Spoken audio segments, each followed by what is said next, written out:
Hello everyone! So, ayan. Sabi ng anak ko pag daw ako nag-i-intro ano daw, kailangan daw energetic. So, lalakad lang ako. So, sakayan ng jeep. Sana makasakay ako ng jeep, guys. Ayan.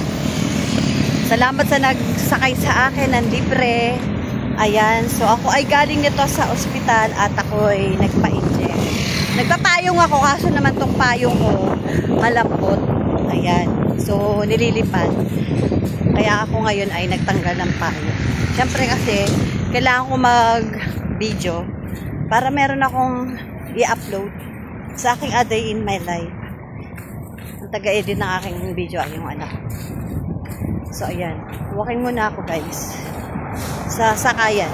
Kung makakasakay ako ng jeep, why not? Pero kung hindi, tricycle. Ikipag sumakay na ako ng tricycle doon.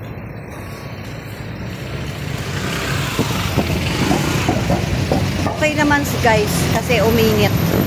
Yung mga nilabahan ko kahapon na tutuyo. Ingat lang din ako dito kasi may mga sasakyan sa tabi ko.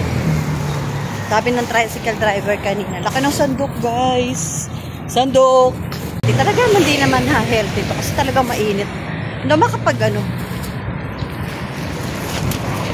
Ayan, pasensya na, content creator, kaya kailangan video-video bawat kilos. So yun guys, magandang umaga sa inyo lahat. Ay naku, di na dumadami yung content viewers. So dito lang guys, maraming salamat. Bye bye. So guys, ayan, nakasakay na ako ng tricycle at sabi ko magtitipid ako pamasahe, kaya lang parang walang jeep.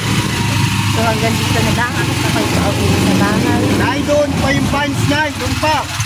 So yun lang, bye-bye. Maraming salamat sa mga nag-injection at